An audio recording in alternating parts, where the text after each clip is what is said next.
Rəqəmlərin hakimiyyətindən güclü hakimiyyət yoxdur. Biz yaşantımızın hər bir anında rəqəmlərin hakimiyyətini, gücünü hiss edirik. Doğulan vaxtdan rəqəmlərin əhatəsində, rəqəmlərin hökmü ilə yaşayırıq. Hər birimiz həyatımızı rəqəmlər üzərində qururuq. Rəqəmlərlə ifadə olunan saniyələr, dəqiqələr, saatlar, günlər, aylar həyat formulamıza çevrilir.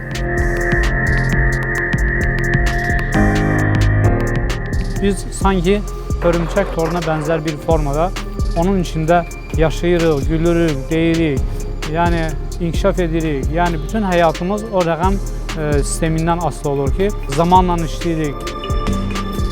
Biz zaman deyəndə o zamanın tərkibini, özəyini rəqəm təşkil edir. Latınca numerus, rəqəm mənasını verən numerologiya, rəqəmlərin təkcə riyazi deyil, həm də magik xassələrə malik olduğunu sübut etməyə çalışan elm sahəsidir. Numerologiya rəqəmlərin dünyanın mahiyyətini təşkil etməsinə dair ezoterik inanc sistemidir. Bizdən öncəki sivilizasiyadan bizə miras qalan və bizim sivilizasiyada riyaziyyat elminə çevrilən çox qədim bir elmdir. Qədim Avropanın məşhur filosoflarından biri Pifaqor, numerologiya elminin banisi hesab olunur. Uşaqlıqda Pifaqor kahinlərin himayəsinə verilir. Onların yanında böyüyür, orada meditasiyanı öyrənir. Pifaqor uzun müddət belə deyək, araşdırmalar apardı və Afrikada, Misirdə uzun müddət işlədi, müəyyən rəqəmlərlə bağlı müəyyən belə deyək, qənaətlərə gəldi və sonra Afrikada uzun müddət araşdırma apardı və orada Dagon adlı bir tayfaya rast gəldi ki, orada gördü hər şey rəqəmlərləndir. Hətta hərf əvəzinə də rəqəm yazılır və bir-birini gözəl anlayırlar. 10 il orada yaşadı. Hətta o rəqəmlərin hesablanması, qanuna uyğunluğuna əsaslanaraq günün tutulması, ayın tutulması, qabarmalar, çəkilmələr, qasırğalar, hətta onu da proqnozlaşdıra bilirdi və beləliklə gəlib o geri dönəndə artıq bu barədə qəti bir fikir irəli sürdü. İki söz dedi bu numerologiya elmini yaradanlar. Dedi, dünya rəqəmlərin sehri üzərində qurulub. Bir əsas onun məşhur sözü odur. Bir sözdə dedi ki, riyaziyyatı, rəqəmləri müfəssəl bilən insan Allahı dərk eləyər. Numeroloqların fikrincə, rəqəm tək kəmiyyət göstəricisi deyil. Onlarda başqa bir qüvvə də var. Rəqəmlərin öz dili, öz sirri var. Bir rəqəmi tutaq ki, həm başlanğıcı bildirir, həm liderliyi bildirir, həm tənhalığı bildirir. Cəmiyyətdən, başqa insanlardan izol olmağı ifadə edir. Həm hər hansı bir yeni meylin pioneri olmağı, bir kəşf etməyi, ixtira etməyi, cığır açmağı ifadə edir. İki rəqəmi xəyalları, arzuları ifadə edir. Bir rəqəmi əgər kişi cinsli rəqəm sayılırsa, iki rəqəm artıq qadın cinsli rəqəm sayılır. Hərəkətdən daha çox arzunu, duyğusallığı, belə deyək də, xəyalpərvərliyi ifadə edir. Üç rəqəmi daha çox nə kişini, nə də qadını yox, artıq uşaq ifadə edir. Bir kişidir, iki qadındır, üç artıq uşaqdır. Üç eyni zamanda şans deməkdir, eyni zamanda insanın öz iradəsindən asılı olmayan uğur deməkdir, naxış deməkdir. Dörd rəqəmi dörd ünsürü simvolizə edir, tutaq ki, və buna uyğun olaraq həm də stabilliyi, dəyişməzliyi, möhkəmliyi ifadə edir. Ta ki 5 rəqəmi məhsuldarlığı ifadə edir, temperamentin güclü olmasını ifadə edir, eyni zamanda qalmaqaldı ifadə edir. Ümumiyyətcə deyim ki, hər bir rəqəmin həm müsbət tərəfi olduğu kimi mənfi tərəfi də ola bilər. Məsələn, ta ki 6 rəqəmi bir tərəfdən komfortu, rahatlığı ifadə edirsə, digər tərəfdən özünə qapanmanı ifadə edir. 7 rəqəmi ta ki fəlsəfi idraki, elmi, ağlı ifadə edir. 8 rəqəmi həm dünyəvi hakimiyyət ifadə edir, həm bu dünya ilə o dünya arasında olan mediumluq qabiliyyətini, əlaqə yaratmaq keyfiyyətini ifadə edir. Çünki 8-in 2 bilirik ki, çevrəsi var. Bu çevrələrdən biri axirət dünyası kimi, biri isə bizim dünya kimi təsəvvür olunur. Və doğuluş rəqəminin deməli cəmi 8-i verən adamlar belə hesab olunur ki, mediumluq qabiliyyətinə malikdirlər. Və nəhayət 9 rəqəmi, rəqəmlər içində ən böyüyüdür. Və bu rəqəm altruist təbiətli insanların doğuluş rəqəmində özünü büruzə verir. Yəni onlar özlərindən daha çox başqaları üçün yaşayırlar sanki. Fədakar insanlar olur və Allaha çox yaxın adamlar sayılırlar. Rəqəmlər içərisində 7 rəqəmi ətrafında aparılan müzakirələr bir mənalıdır. Həm xristianlar, həm də müsəlmanlar üçün 7 müqəddəs rəqəmdir. İslam dinində 7 mərtəbə var. Quranda Allah 7 rəqəmli müqəddəs hesab eləyir. Yəni Qurani Kərim Fatihə surəsi ilə başlayır və Fatihə surəsi bütün Quranın məzmununu özündə cəm eləyən bir surədir və həmin Fatihə surəsi 7 ayədən ibarətdir. Və sanki Allah bütün Quranda olan insanın dünya və axirət üçün, islahı üçün qərar verdiyi proqramları həmin o 7 rəqəmin içindəki möcüzəyə sığdırır. İslam inanclarına görə günahkarların gedəcəyi 7 cəhənnəm var. Namaz qılarkən alın, 2 əl, 2 diz, 2 ayağın baş barmaqları olmaq üzrə gövdənin 7 əzasının yerə dəyməsi vacibdir. İslam inanclarına görə ölünün sarındığı kəfən 7 arşın olmalıdır. Kəbədə, Məscid-i Hərəm deyilən məscidin 7 minarəsi var. İslam inanclarına görə qiyamət günü Mədinənin 7 ayrı qapısı olacaq. Həcc ziyarəti zamanı zəvvarlar müqəddəs Kəbənin ətrafına 7 dəfə dolanırlar. Qur'an-ı Kərimdə 7 cənnət, 7 cəhənnəmin təbəqələri, göy qurşağın rəngin 7 olması, həftənin 7 gün olması, 7 təbəqə, yerin 7 qatı, göyün 7 qatı, Yəhudilərdə o müqəddəs Şamın 7-dən ibarət olması, bunlar hamısı sübut edir ki, rəqəmlər müqəddəsdir. Yahudilərdə müqəddəs Şamdan 7 Şamın birləşməsindən əmələ gəlir. Yahudilər Qamış bayramı dedikləri bayramda məbədlərdə toplanar, mihrabın ətrafında 7 dəfə dolanarlar. Hintlilərdə, Romalılarda, Budistlərdə də belə bir dini mərasim var. 7 rəqəmi məsəl üçün dini araşdırmalarda da o müqəddəs bir rəqəmdir. Hətta məsəl üçün xristianlar Rebionik sözündə 7 rəqəm olduğuna görə hansı qadının məsəl üçün uşağı gec olursa, dünyaya gəlirsə, onda problemlər yaşayırsa, 7 rəqəminin üstündə müalicələr aparırlar. Ayın 7-si başlayırlar, həftənin 7 günü təkrarlanır və 7 xüsusi dualar olunur, xüsusi ayinlər keçirirlər və doğrudan nəticə olur. Yəni burada deməli 7 rəqəminin hansı bir təsir etmə xüsusiyyəti var. 7 rəqəmi bir tərəfdən də uğur gətirir.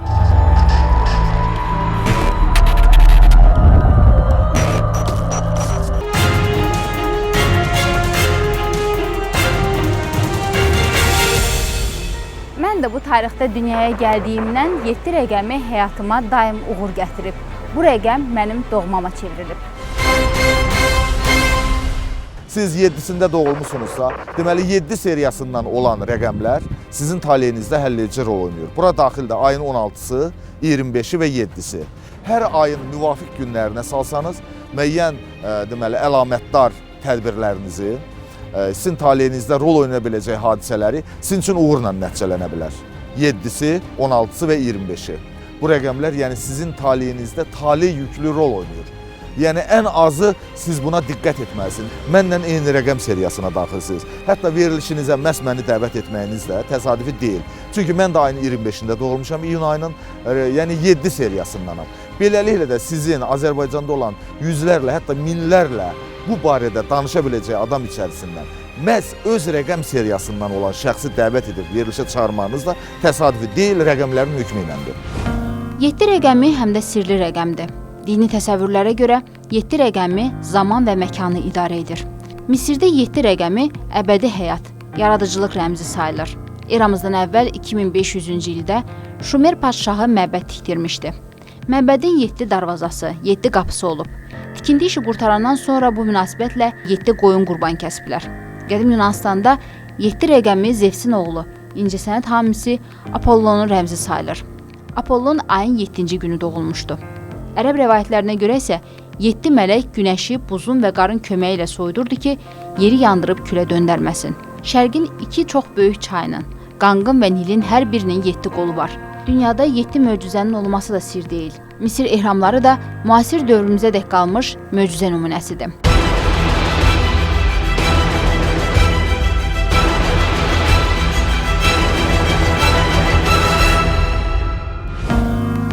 İslamda tək 7 rəqəmi deyil, 99 rəqəmi də müqəddəs hesab olunur. Çünki Allahın ərəb dilində 99 adı var.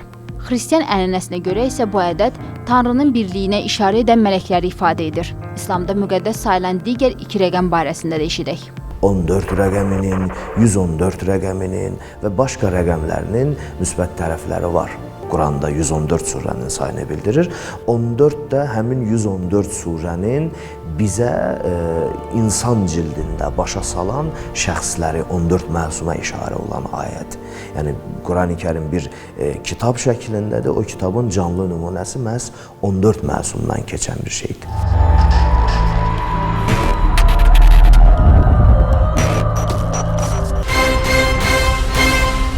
Rəqəmlər içində nəhs sayılan bir rəqəm var. Bu 13 rəqəmidir. Xristian dünyası 13 rəqəmini sevmir. Nəhs hesab edilən bu rəqəmə hətta iblisin rəqəmi deyir, iblisi göydəki 13-cü mələk sayırlar. Xristian dünyası 13-dən niyə qorxur? Hətta çox evlərdə 13 nömrəsi olmur. Otellərdə 13-cü qat 12 ya da 14 nömrələnir. Avropada məsələn stolda oturur 12 nəfər, 13 olursa artıq bir dənə masanı boş qoyurlar, ora bir kukla qoyurlar, hansısa bir fiqur qoyurlar ki, 14 nəfərik. Yəni burada kimalladılar özlərini. Və 13 rəqəmi ən çox da 1453-cü ildə İstanbulun fəthi, Konstantinopolun fəthi ilə bağlı o rəqəmlərin də cəmi 13 eləyirdi. Ondan sonra Xristian dünyasında bunu bir bəla kimi, bunu bir lənət kimi qəbul ediblər ki, yəni o vaxt Konstantinopol Xristian mədəniyyətinin mərkəzi kimi, belə də paytaxtı kimi məşhur bir şəhər idi, böyük bir nəhəng şəhər idi və onun türklər belə də fəth elədiyinə görə onu bu günə qədər də o deyim ki, yaddaşlarda qalır. 13 rəqəminin təsiri ilə və yaxud da 13 rəqəmlərinin tarixlərində və yaxud onunla bitən toplamada bir çox hadisələr baş vermiş xristianlarda. Tutaq ki, biz götürək onu İsa Peyğəmbərlə birinci bağlayırlar. Onun 13-cü həvarisi onu satmışdı. Sonra yəni rəvayətə görə mayın 13-də onu edam etmişlər. Bu onlar üçün yəni zərbə kimi hesab olunur. Türklərin istilaları olub, xristianların üzərindən qələbələri olub. Onlar da yenə də 13 rəqəmi ilə bitib. Sonra digər tərəfdən Fransada kütləvi edamlar, yəni o da tarixi və qanlı bir faciə kimi düşüb. O da 13 rəqəmi ilə bitmişdi. Sonra digər tərəfdən söhbət ondan gedir ki, yəni bunlar silsilə halında təkrarlananda sanki xristianlarda bir xof əmələ gəlib. Yəni bu rəqəmə qarşı bir nifrət hissi oyanır. Yunanıstanda ayın 13-cü həftənin ikinci gününə düşərsə, ən uğursuz gün sayılır. Bəzi inanclara görə 13 ölüm rəqəmidir. Yer əhlinin böyük hissəsi inanır ki, ayın 13-cü və həftənin cümə günlərinin üst-üstə düşməsi fəlakət və uğursuzluq gətirir. Ayın 13-cünün cüməyə təsadüf etməsi ta qədimdən mistik məna daşıyıb. Bu günün mistik cazibəsi insanlara indi də rahatlıq vermir. Bu xurafata inamın güclü olmasına görə keçmişdə ayın 13-cü cüməyə düşəndə toy etməz, gəmilər limanlardan ayrılmaz, heç bir saziş bağlanmazmış. Almaniya, Avstriya və Skandinaviya ölkələrinə məxsus hava yolları şirkətlərinin təyyarələrində 13 saylı kreslo olmur. Müasir dövrün insanları da 13 rəqəminin sirli, qorxulu qüvvəsini unutmayıblar. Bu gün də Amerikada cümə günü ayın 13-ünə düşəndə xeyli insan işə getmir, oturur evdə və bu statistikaya görə 200 milyona yaxın həmin gün Amerika iqtisadiyyatına zərər vurur. Orta əsrlərin sonlarında İngiltərə müstəmləkəsində bu inanclar o qədər artmışdı ki, cümə günü 13-ünə düşəndə ümumiyyətlə heç kim işə gücə çıxmırdı və insanların inancını ləğv eləmək üçün kral əmr verdi. 2 eskadrilya böyük gəmilər hazırladılar. 13-cü cümə günü yola saldılar ki, yəni sağ-salamat gedib mənzil başına çatsın. İnsanlar bu inancı görsünlər, batil inancdır. Nə olursa gəminin ikisi də yoxa çıxır, batır ya nəsə olur. Artıq insanların inamı biraz da möhkəmlənir, kral da təbii ki bir söz deyə bilmir. Cümə günü də siz bu səlib yürüyüşünə qədər belə şeylər olmuyor. Səlib yürüyüşündən sonra yəni müsəlmanlara bir nifrətin təcəssümü kimi cümə gününü lənətlənmiş gün sayırlar. Bugün Birləşmiş Ştatlarda 13 saylı avtobus, trolleybus, vaqon yoxdur. Amerikada 21 milyona yaxın insan arasında keçirilən sorğu nəticəsinə görə respondentlərin 97%-i cümə günü və 13 rəqəmindən qorxduqlarını deyiblər. Onların inancına görə həmin gün şeytan zəncirləri qırır, insanlar arasında qanlı faciələr törədir. Çinlilər üçün də 13 ölüm rəqəmi sayılır. Bu inanca o qədər inanılıb ki, bir növ fobiya, yəni qorxu xəstəliyi olaraq qəbul edilib. 13 rəqəminin uğursuzluğuna bütün xristian dünyası inanır. 13 rəqəmi təkcə xristian aləmi üçün uğursuz hesab olunmur. Elə dostanışlarımız arasında da 13 rəqəminin uğursuzluq gətirdiyini deyənlər az deyil. Heç vaxt yadımdan çıxmaz. Mətbuatda işlədiyim vaxtlarda həmkarlarımdan biri təkidlə məqaləsinin qəzetin 13-cü səhifəsində yerləşdirilməsinin tam əleyhinə idi. Bunu isə onunla əsaslandırırdı ki, 13 rəqəmi onun həyatına uğursuzluq gətirir. Amma bu rəqəmi uğurlu sayanlar da olub. Məsələn, Fransa kralı Ludovik 13 rəqəmini xoşbəxt rəqəm sayırdı. Bibliyada Allahın 13 vacib keyfiyyətləri sadalanır. Deyilənə görə cənnətə axan çaylar da 13-dür. İslam dünyasında isə 13 rəqəminin nəsliyi barədə bir kəlmə belə keçmir. Əksinə, 13 rəqəmi müsəlmanlar üçün həmişə yaxşı hadisələrlə yadda qalıb. İslam dinində nəsr rəqəm anlayışı yoxdur. Yəni hansısa bir rəqəmin həyatıma düşməməsi və yaxud bu rəqəm şeytani və nəs bir rəqəmdir. Bundan uzaq gəzin, bu anlayış yoxdur. Yəni insanın həyatının yaxşı və yaxud pis olması dinimizin baxışında ağıl, məntiq və təcrübə ilə düzgün həyat tərzini addımını atıb-atmamaqdan keçir. Yəni 13 rəqəmini misal üçün bəzən nəs olaraq qəbul edirlər bəzi insanlar. Bu dinimizdə heç bir əsası olmayan bir məsələdir. Yəni bu barədə bizim nə Quranda ayəmiz var, nə hədislərdə belə bir şey keçir ki, 13 rəqəmindən çəkinin, uzaqlaşın. Xeyr, tam tərsinə bəzən məsumlarımızdan belə ayın 13-ündə dünyaya gəldiyi varımızdır. İslamda 13 rəqəmi müqəddəsdir. Misal üçün, Peyğəmbərimiz Salavatullah 571-ci ilə dünyaya gəlib. Düzdürmü? Bu rəqəmləri toplayanda neçə alınır? 13. 751-ci ildə ilk türk qəbilələri İslamı qəbul edir. Baxın, 751. Yenə biz rəqəmləri toplayanda neçə alınır? 1048-ci ildə Səlcuq müsəlman tayfaları Bizansı qalib gəldilər. 1048-ci il. Ha, bu da tarixi faktdır. Bunları da hesablayanda neçə alınır?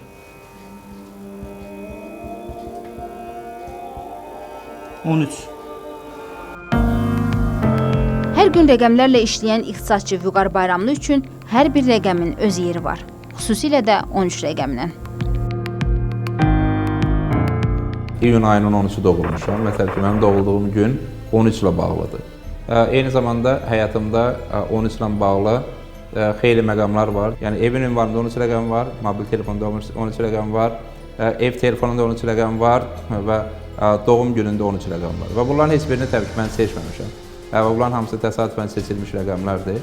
Amma bütün bunlar rəqmən 13 rəqəmi bəlkə də çox gördüyümə görə mənim üçün xeyli doğmalaşır. Və bəlkə həm də ona görə ki, adətən ayın 13-ü mənim üçün düşərli olur. Tarix boyu insanlar rəqəmlərə fərqli anlamlar veriblər. Rəqəmlərin kimlər üçünsə uğurlu və ya uğursuz olması kimi rəqəmlərin tək və cüt olmasına münasibət də ayrı-ayrı xalqlar tərəfindən fərqlidir. Azərbaycanda kiməsə cüt sayda gül bağışlamaq qəbul edilməzdi. Amma Amerikada cüt sayda gül sevgi və xoşbəxtlik rəmzidir.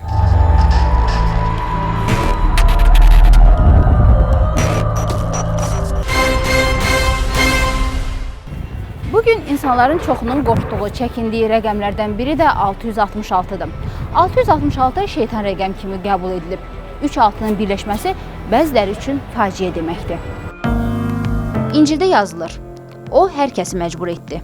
Kiçik, böyük, zəngin, kasıb, sərbəst və ya kölə, hər kəsin alnına yapışdırıldı. Aləm aldadılan ruhları görsün deyə şeytanın rəqəmi yazıldı. 666. Amma İslamda 666 rəqəmi ilə şeytan sözü bir araya gətirilmiş. 666 rəqəminin şeytani bir rəqəm olduğunu deyirlər. Yəni bu da heç bir əsası yoxdur. Yəni elmi bir sənədi olmayan bir şeydir. Yəni İslamın baxışından. 6 rəqəmindən də qorxanlar var. Çünki 3-6, 2-6. Əslində burada bilirsinizmi? Mənə elə gəlir ki, qorxmaq lazımdır. Çünki 6-lar birincisi ruhi aləmdən xəbər verir. Ruhi aləmə cavab verən bir rəqəm hesab olunur. Məsələn, 2-6-nı götürəndə 66 rəqəmi çox gözəl rəqəm hesab olunur. Hətta müsəlmanlarda yəni Allahın zikirləri var. Orada Allahın adı 66 zikr olunur. Nəyə görə? Çünki onun o sayda deyilməsi hansı bir müsbət bir təsirlərə malik olur. 666-nın da elə bir mənfi xüsusiyyəti yoxdur. Düzdür, deyirlər, satanaya, iblisə xidmət edir. Əslində bu iblisə xidmət etmək deyil.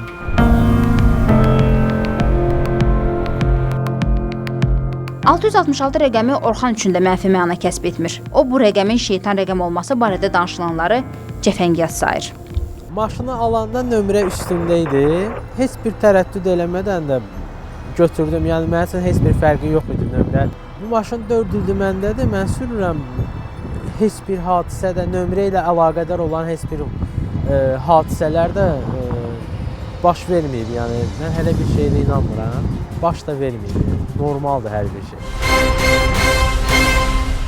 Rəqəmlərə hər bir dövlətdə müxtəlif yanaşmalar da var. Məsələn, Vyetnamda 3 rəqəmi ən uğursuz rəqəm sayılır. Onlar belə düşüncədədirlər ki, 3 nəfər bir yerdə şəkil çəkdirirsə, ortada dayanan yaxın gələcəkdə öləcək. Çində və Yaponiyada isə 4 rəqəmi ölüm anlamını verir. Buna görə də bu ölkələrdə 4-cü mərtəbə, 4-cü mənzil istifadə olunmur. 4 rəqəmindən Çinlilər nəyə görə qorxur? Əslində 4 rəqəmi çox gözəl rəqəmdir. 4 rəqəmi doğum tarixində kimdə varsa və Pifaqor cədvəlinin hesablamasında kimdə varsa, onlar mütləq sağlam olurlar. Çinlilərin qorxduğu sadəcə olaraq tarixən onlarda da hadisələr baş vermiş olur. Yəni onlarda ola bilsin ki, Tibetdə hər hansı bir situasiyalar olub və onlar üçün faciə kimi götürüblər, qəbul ediblər. Mən burada doğrudan da əslində bunu qorxu rəqəmi yox, müdafiə rəqəmi kimi götürürəm. Görürsünüz, biz evi tikəndə 4 künc tikirik. 4 hissədən ibarətdir, 4 divarı var. Yəni bu bizi qoruyur, hər şeydən qoruyur. Biz 3 tərəfli ev tikmirik, 5 tərəfli ev də tikmirik. Deməli, burada bir məntiq də var axı. Deməli, məntiq burada böyük rol oynayır. Rəqəmin özünün mənası əbcəd hesablamasına görə fiziki qüvvədir, güclü, sağlamlıqdır. Roma imperatoru 4-cü Karl da 4 rəqəmini çox sevirdi. Onun 4 böyük knyazı və hər bir knyazın olduğu 4 paytaxt şəhəri olub. O, hər birində 4 otaq olan 4 sarayda yaşamış, hər otaqda 4 pəncərə, 4 qapı, 4 stol və 4 şam olmuşdu. Təntənəli mərasimlərdə imperator 4 bucaqlı şəklində tac qoyarmış. O, öz imperiyasını 4 hissəyə, ordusunu isə 4 korpusa bölmüşdü. Onun getdiyi karetaya 4 at qoşularmış. Geyindiyi paltar 4 rəngli olarmış və özü də 4 dildə danışa bilirmiş. O, gündə 4 dəfə 4 cür xörək yeyər, 4 növ şərab içərmiş. 4-cü Karl 4 dəfə evlənmiş və 4 uşaq olmuşdu. O, ölən zaman onun yatağı yanında 4 həkim, 4 keşiş olmuş, bunların hər biri 4-cü Karlın 4 dildə etdiyi 4 vəsiyyəti yazmışlar. Fransa kralı 16-cı Ludovik üçün isə 21 ədədi qorxulu olmuşdu. Deyilənlərə görə münəccimlər ona hər ayın 21-ci günü ehtiyatlı olmağı məsləhət görübmüşlər. Ona görə də o hər ayın 21-də ciddi qərarlar qəbul etməzmiş, hər ayın 21-də bütün işlərini təxirə salıb, öz otağında tənha əyləşib, heç kimlə görüşməzmiş. O, bununla özünü ölümdən qoruyacağını düşünürdü. Amma qorxduğu başına gəldi. 16-cı Ludovik 1793-cü il yanvar ayının 21-də öldürüldü. Yunan filosofu Pifaqorun təliminə görə hər şey rəqəmdir. Rəqəmlər kəmiyyət yox, insanın, təbiətin, dünyanın taleyini müəyyənləşdirən anlayışlardır və hər şeyi özündə ehtiva edir.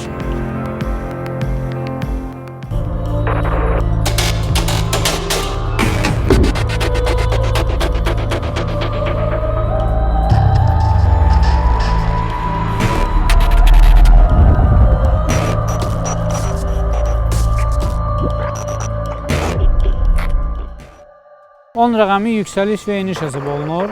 Onu deməli hesablamada da belə çıxır. Yəni o insanlar çox yüksələ bilirlər. Çünki bir liderlik hesab olunur. Sonra axırı heçlə bitir, sıfırla bitir. Məsələn, sıfırlar təkrarlananda mən o hesablamaları aparmışam. Bir çox insanların üzərində sınaqdan çıxarmışam və 1960-cı ildə doğulan insanlardan mən hardasa təxmin olaraq bir 10 nəfərin üstündə hesablama aparandan sonra gördüm ki, onlarda kim 60-cı il, tutaq ki, oktyabr ayında doğulubsa, misal üçün 6-cı ayın 20-si doğulubsa, onlarda problemlər baş verib. Və çox maraqlıdır ki, bu insanlar müxtəlif yerlərdə yaşamaqlarından asılı olmayaraq, heç bir-birlərini tanımadıqları halda hadisələr eyni formada, bir-birinə oxşar surətdə baş verir. Misal üçün, onların yüksək mərhələyə tez çatması ortaya çıxır və onlar çox hörmətli olurlar və hər hansı bir vəzifəyə sahib olurlar. Amma onların sağlamlığında ciddi problemlər baş verir və kənar insanların onlara müdaxiləsi, həyatlarına, sağlamlıqlarına müdaxiləsi çox güclü formada özünü büruzə verir və onlar sağlamlıqdan problemləri yaşadıkları ortaya çıxdı və burada amma sıfırlar təkrarlanan formada olmalıdır. Çünki tutaq ki, sıfırlar təkrarlananda insanın yüksəlişi sıfırla, yəni heçə aparıb çıxarır. Hətta o, məsəl üçün, toy vaxtı da bunun təsiri çox olur. Mən onu belə hesab edirəm. Tutaq ki, oktyabrın 20-si toy etmək risk hesab oluna bilər. Nəyə görə? Çünki onlar sıfırla bitir. Bu, məsəl üçün, cütlükdə bir sıra sağlamlıq problemləri ortaya çıxa bilər.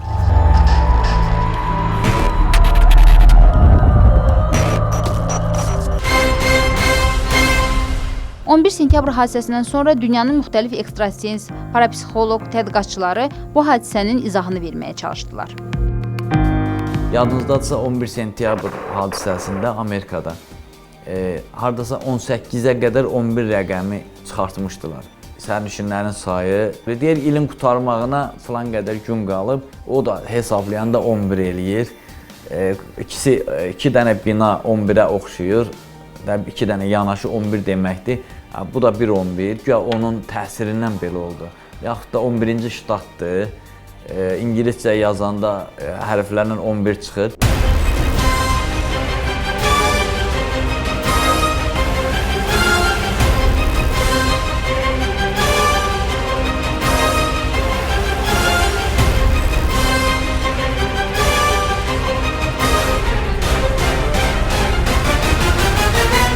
...11 sentyabr hadisələrində, məsəl üçün, orada hesablamalar aparanda, deməli, təyyarələrin nömrələri hamısı 2-dən ibarət olub, 11-dən ibarət olub. 92 nömrəli samalyot, 65 nömrəli samalyot, yəni onları hesablayanda ikisində də 11 alınır.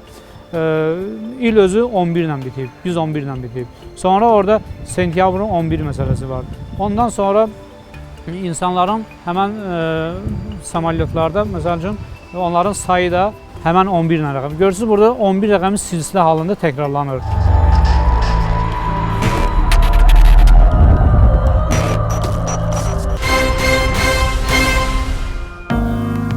12 rəqəminə gəldikdə, Qurani-Kərimdə ilin aylarından söz düşdükdə 12 rəqəmi ilə qarşılaşırıq. Maraqlı hallardan biri də Həzrəti Məhəmmədin davamçıları olan imamların sayının da məhz 12 olmasıdır.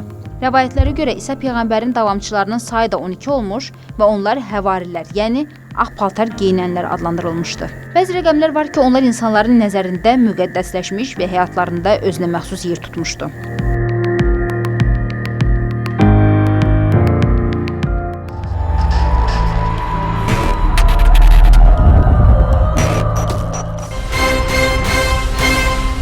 İslamda saflaşma və ölü ilə bağlı mərasim 40 ədədi ilə ölçülürdü. Nuhun tufanı 40 gün davam etmişdi. İsrail övladlarının səhrada dolanmağı 40 il sürmüşdü.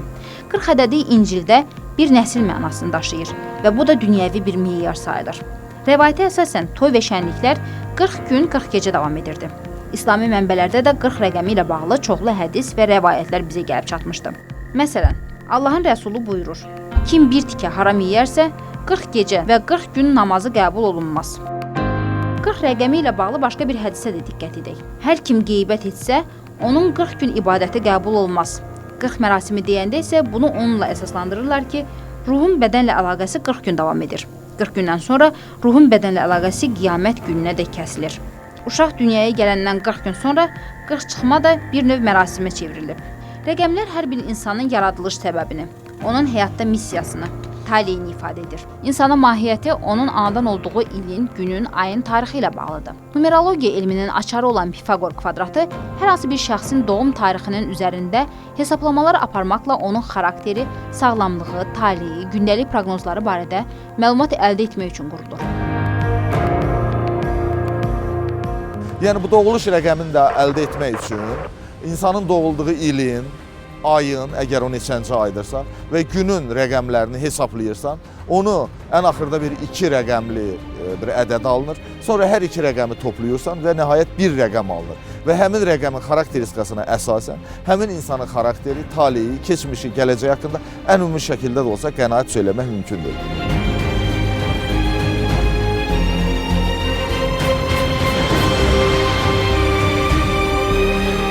Mən nə kimi istifadə edirəm psixoterapiyada? Bizə müraciət edən pasiyent öz haqqında informasiya verir, ailə problemləri haqqında danışır. Biz ona yardım eləyəndə elə ailələr olur ki, həyat yoldaşı da bura dəvət etməliyik və o gəlmir. O özü də bilmədən, özü gəlmədən mən onun doğum tarixini hesablayıb, ailədə qarşı durma, problemlərinin həlli nəydən əmələ gəlir, nəydən qaynaqlanır, onun xarakterinə uyğun problemin həllində yardımçı edə bilirəm. Həqiqətən. 100% olmasa 70-80% bizə kömək edir.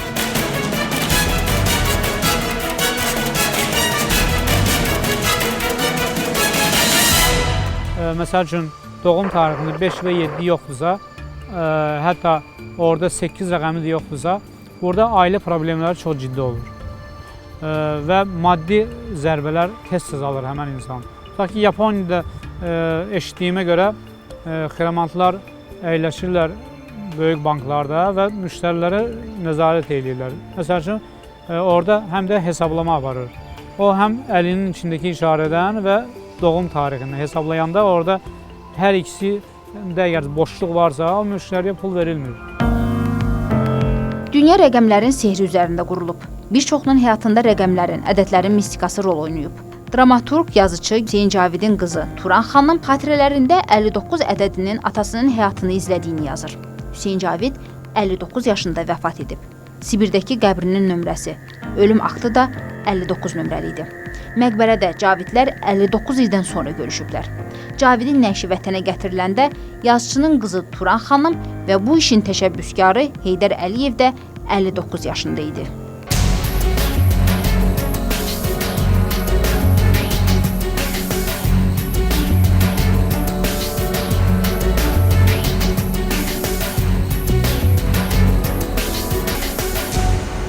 Və biraz sadəcə diqqətli olmalısan özünə qarşı, həyatına baş verən hadisələrə qarşı. Və mən məsələn öz həyatımda bu rəqəmlərin rolunu dəfələrlə hiss etmişəm. Məsələn, mənə dəqiq aydındır ki, hər ayın 2-si, 5-i, 14-ü, 16-sı, 20-si, 23-ü və 29-u mənim üçün uğurlu günlərdir. Bir əlamətdar hadisəni, bir əlamətdar görüşü, müvafiq ayın həmin günlərinə salarsam, ən azı mənəvi cəhətdən mən o durumdan razılıqla dönürəm. Və yaxud da məsələn, mən bütün ömrüm boyu hiss eləmişəm ki, istəyib istəməməyimdən asılı olmayaraq, tutaq ki, mənim yaşadığım evlərin, mənzillərinin cəmi 8 rəqəmini verir. Hətta bəzən mən bundan qaçmaq da istəmişəm. Amma buna nail ola bilmirsən. Hiss edirsən ki, hansısa bir qüvvə məzhərləyir, fırlayır, səni həmin rəqəmin cazibə qüvvəsinə salır. Bilirsiniz, 8 rəqəmi karmanı ifadə eləyir. Karma yəni səndən öncəki nənələrinin və babalarının, 7 nəsil arxa dönənənin etdiyi savab və günahlara görə məsuliyyət daşımaq yükü ilə bağlı bir rəqəmdir. Və mən də bundan qaçmaq istəmişəm, yəni 8 rəqəmi ilə çox uğraşmaq həmin karmik məsuliyyətin daşıyıcısı olduğuna bir işarədir. Mən də bundan qaçmaq istəmişəm, amma heç vaxt qaça bilməmişəm və axırda bununla razılaşmışam ki, bunlar mənim əgər çiynimə bir məsuliyyət kimi qoyulubsa, mən o yükü çəkməliyəm, o savabların xeyrini görməliyəm, babalarımın etdiyi xeyir əməllərinin savabını, faydasını gördüyüm kimi, eyni zamanda yükün də çəkməliyəm. Onların etdiyi günahların yükün də çəkməyi tali mənim çiynimə bir missiya kimi qoymuşdur.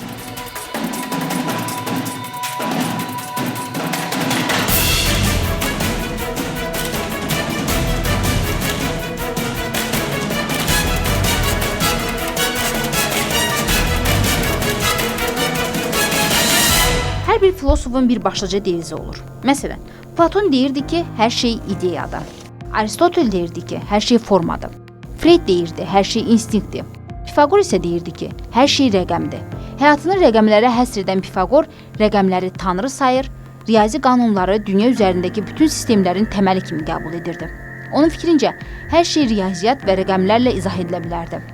Yazarlar da yaradıcılıqlarında bəzi məqamları rəqəmlərlə izah ediblər.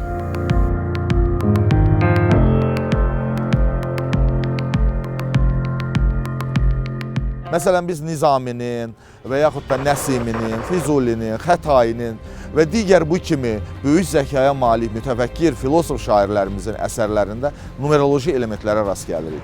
Ta ki, Dantenin İlahi Komediya əsəri bütün strukturu etibarilə numeroloji bilgilərə söykənir. Məsələn, onun əsəri 3 yerə bölünür. Bu təsadüfi deyil. Çünki bu xristianlıqdakı 3 iqnumu Allah Atanı, Allah Oğlu və Müqəddəs Ruhu işarə eləyir. Yəni cənnət, cəhənnəm və əraf.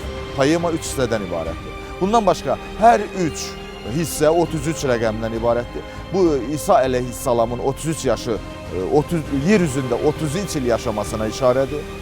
Və nəhayət birinci deməli hissənin, yəni cəhənnəm adlı birinci hissənin əvvəlinə bir giriş əlavə olunur. Beləliklə də birinci hissə 34 nəğmədən ibarətdir. Bunların hamısı bir yerdə isə 100 rəqəmini verir. 3, 33, 99 eləyir və girişi əlavə eləyəndə 100 alınır. 100 isə Allahı simvolizə edir artıq. Və beləliklə də poemanın əsas məğzində də insanın Allaha doğru yüksəlişi, miracı ideyası dayanır, bilirsiniz ki. Və beləliklə də poemanın əsas ideyası, görürsünüz ki, onun numeroloji xarakteristikası ilə nə dərəcədə üst-üstə düşür. Məsələn, bizim Dədə Qorqud dastanı 12 boydan ibarətdir. Bu heç də təsadüfi deyil. Yəni, bu 13 də ola bilərdi, 16 da ola bilərdi və yaxud da 20 də ola bilərdi. Niyə məhz 12? Əslində, dastan 24 boydan ibarət olubdur. Nə üçün? Çünki türk boylarının sayı 24 olubdur, biz bilirik ki. 24 türk tayfası olubdur. Həmin tayfalara boy deyirdilər. Və beləliklə dastan bütün türk xalqlarının, qəbilələrinin, tayfalarının sayını özündə daşıyır.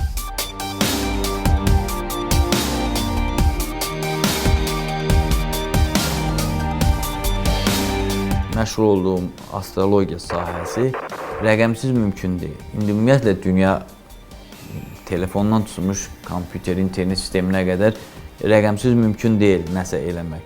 Yəni biz də sırf rəqəmlə hesablaya bilməsək, təyinat rəqəmlərə görə təyinat verə bilməsək, proqnozlarımız da özünü doğrulda bilməz və yaxud da proqnozu tərtib edə bilmərik.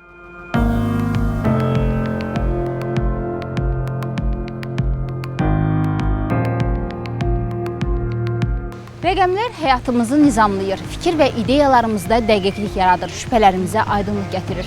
Amma bir şeyi də yadan çıxarmayaq. Rəqəmlər taleyimizdə, həyatımızda nə qədər rol oynasalar da, onların fövqündə Tanrı dayanır. Tanrı taleyimizə elə bir rəqəm yazsın ki, həmin rəqəm böyük qələbəmizin tarixi olsun.